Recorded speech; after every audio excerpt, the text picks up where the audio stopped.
Hi everybody, welcome very much to the channel. Today we are talking about the full moon in Aquarius, by default opposing the sun in Leo. Thank you for watching, leave a like and subscribe, and use the links down below to reach more of my content and my services as well. So in general, what does it mean to be full moon? So when it's full moon, it means that our internal world, our feelings, our emotions, our reactions, our responses, and keyword, our animalistic natures are full.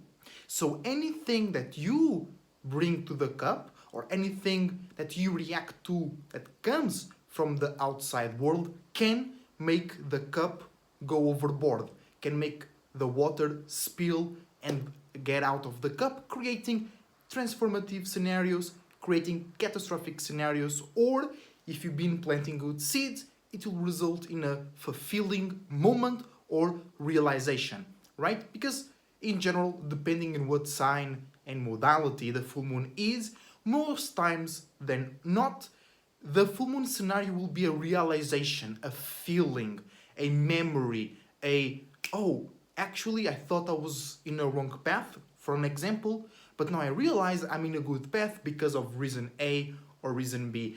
Most times it will be that, but sometimes it can be a literal materialization and you gain an object, a position, a relationship, but most likely it will be an internal moment. And it actually goes very much in accordance which we were just talking about the full moon, right? Making us realize, or literally making us fulfilled, either negatively or positively, in our feelings, emotions, and lower animalistic natures. So what are we talking about? Full moon in Aquarius, right? Let's get into it. So full moon, exalted emotions, feelings, and animalistic natures. Aquarius, fixed air, the ability to be fixed, stubborn, and consistent with your own way of thinking, communicating, and analyzing. Ruled by Saturn, co-ruled by Uranus, and Mercury is exalted in Aquarius, not in Virgo. So that means that our emotions and feelings can be limited or structured when it comes about us reacting in a consistent way to the outside world. It also means that we can get overreacted, or we can overreact when we express or when we see others expressing something that deals with uniqueness, individuality, and change when it comes to structure, social engineering, social perspectives, or just unique ways of communicating and analyzing.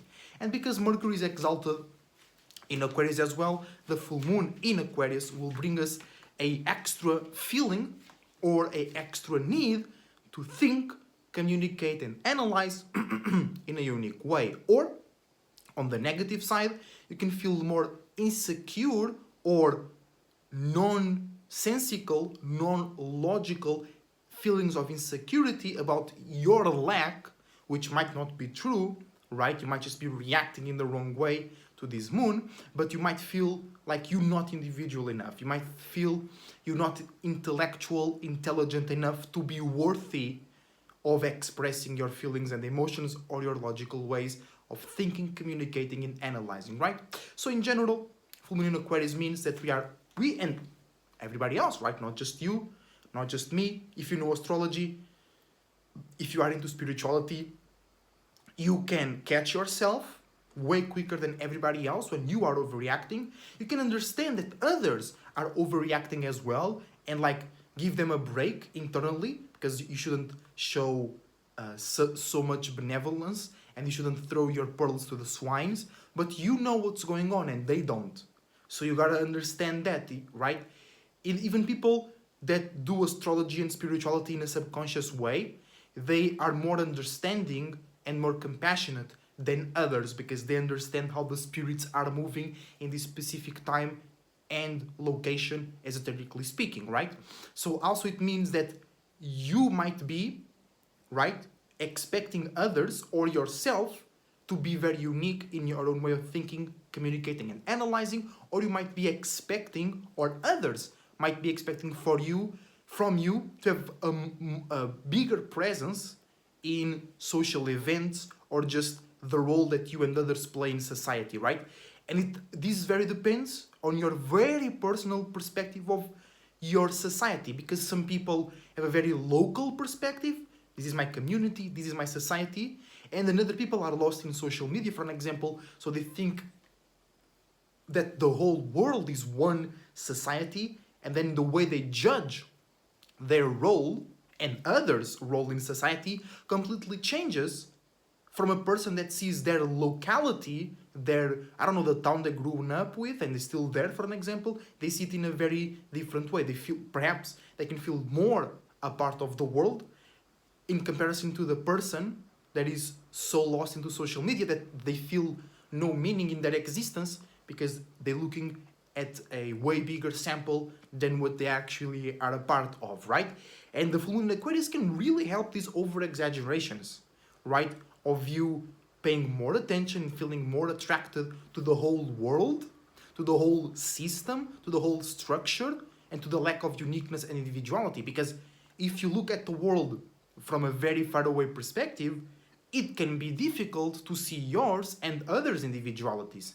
It can be difficult for you to see yours and others' structures, limits, and boundaries that are unique but efficient, right?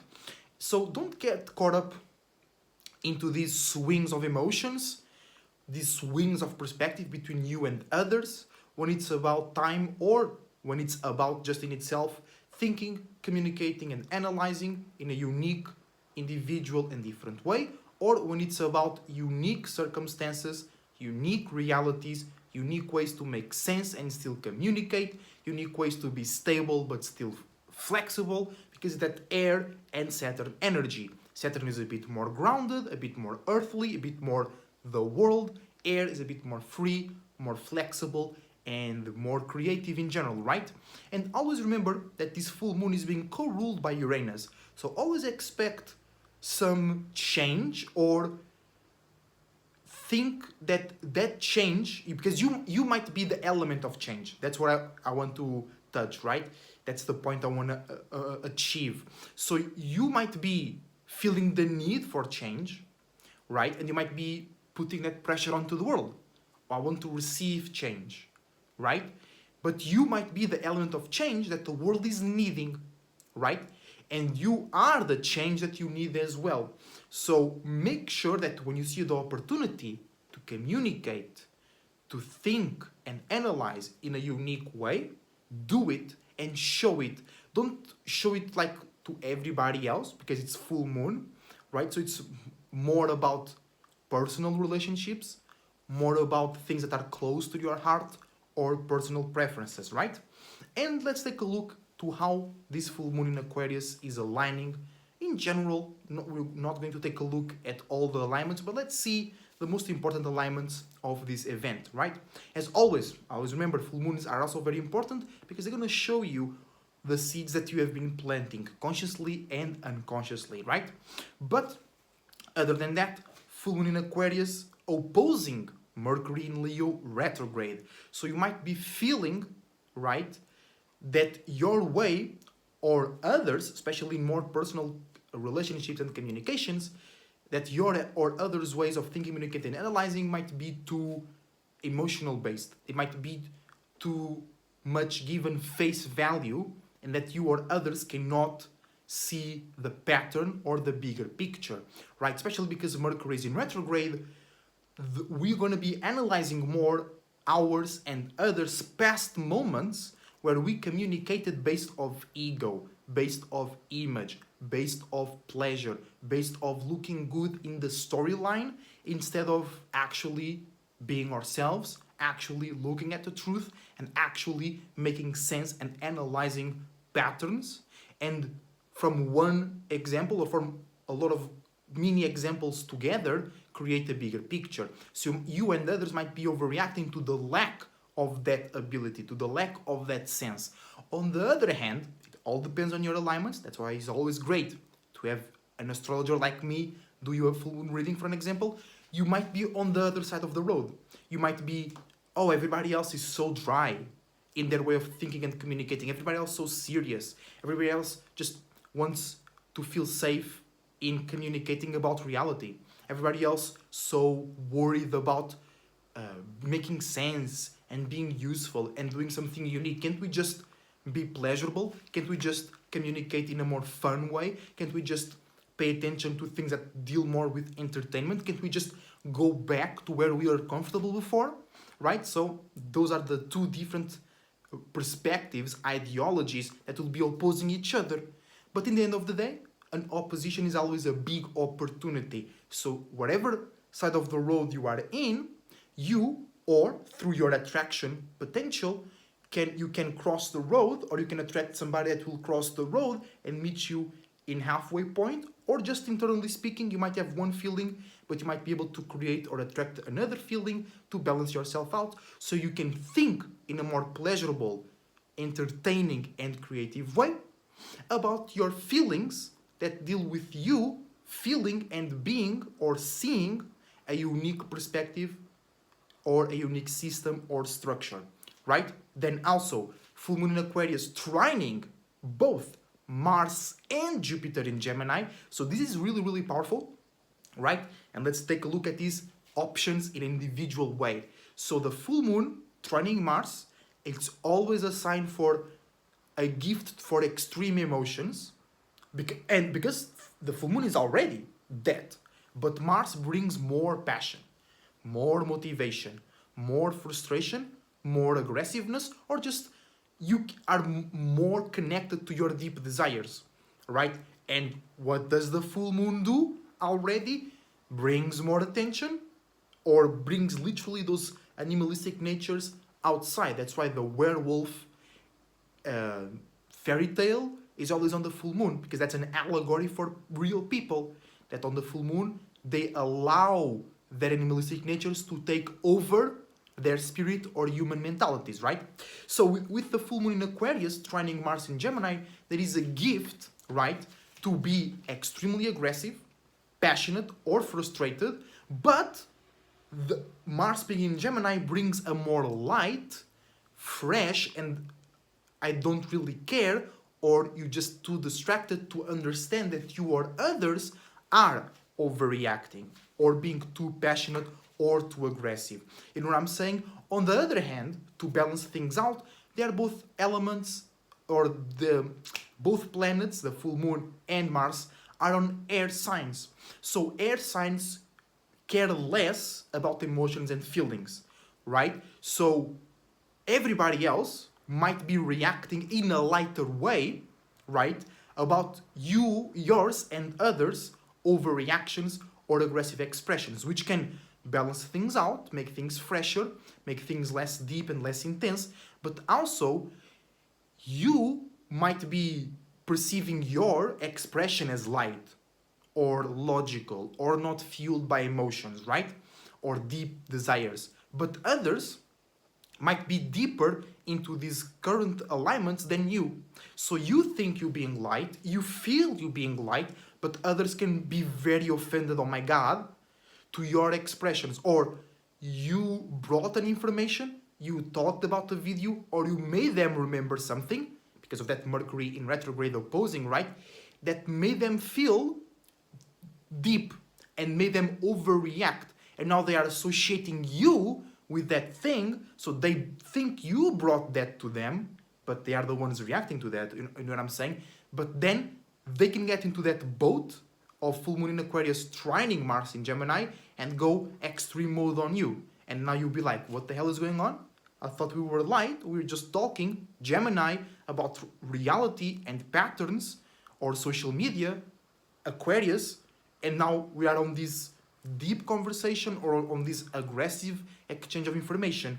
I don't get it. Now you know why, because there is a gift, right, to communicate in a mutable way, also in a passionate way, about your deep feelings and overreactions with the world or social structures, right? And then also full moon in Aquarius trining Jupiter in Gemini, so a gift to expand in a wise and knowledgeable way, and in a mutable way, your deep feelings, deep emotions, and overreactions about the world, structure, and society, right? So you can expand. So you already can see here a pattern of both Mars and Jupiter expanding or bringing more, right, impact or width, more field, right, more understanding and awareness, or just more impact to the full moon in Aquarius. So Mars and Jupiter will play a role of augmentating, of making things go further, right? So Mars, I'm looking at it as harder to predict, harder to control here, and I'm looking at Gemini as more of a real gift of you obtaining wisdom and knowledge, right? Even if you take the trine of Mars, or and you like then be very aggressive, or somebody is aggressive to you, right? If you know the trine between the full moon in Aquarius and Jupiter in Gemini, there is a gift to real quickly and efficiently obtain wisdom and knowledge from those situations. So Jupiter in Gemini can really help make sense. And because the full moon is in Aquarius, making that sense or obtaining wisdom and knowledge can help remedy things, can help bring freshness, can help bring some relief and relieve the pressure, because you made sense, you understood something, and now you can look at the chaotic or intense event in a pleasurable way, right? Because it wasn't just flunked out, it had a purpose. You know what I'm saying? Also, true, full moon in Aquarius conjuncting Pluto in Aquarius as well, retrograde. So you can really see, right? It's going to be reflected to you. It's going to be inherently exposed to you from an internal perspective, what you have to do to transform. And how is the world transforming in a way that you can take past creative ways to make business and be stable, because Pluto is now retrograde 0 degrees Aquarius. So we're taking the past moments where Pluto was in Cap, right, aka transforming, in order to create or be a part of new creative ways to make sense, or have a business, or have stability, or have a realistic and organized status. So with Pluto in Aquarius, we're taking that and now transforming those things into fixed, consistent, or stubborn, unique ways to think, communicate, and analyze in more unique, light, and social structures. So the same thing as Capricorn, but more light, more consistent, and with a more extended purpose, right? So, and then when we bring the full moon to that space, we are feeling more, reflecting more, being more internally and subconsciously aware of those things. So we can see, I've been transforming, I've not been transforming. And you can see even how much of a percentage level you have been transforming in order to achieve that creative but consistent way to make sense and have structure in your life. Or you can see how the world has been changing and people around you, or not. And then you can see like somebody might be stuck in the past and they're real toxic and they're a bit aggressive or passive aggressive, and you can understand why, because they missed a couple shifts.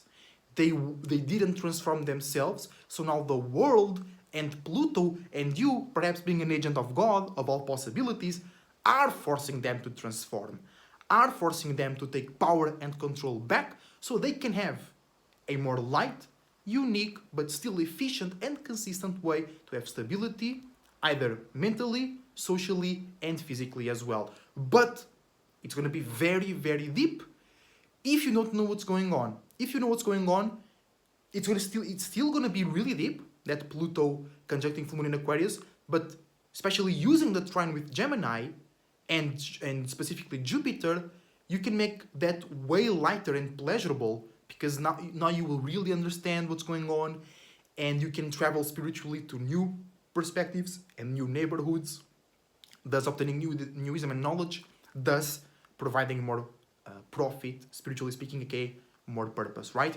And lastly but not least, full moon in Aquarius, fatal attracting Saturn in Pisces, right? So that means that we can bring more sense, more reality, more practicality, and more uniqueness to how we and others have been taking our spirituality, our feelings and emotions, dreams and illusions, and make that a routine and pattern.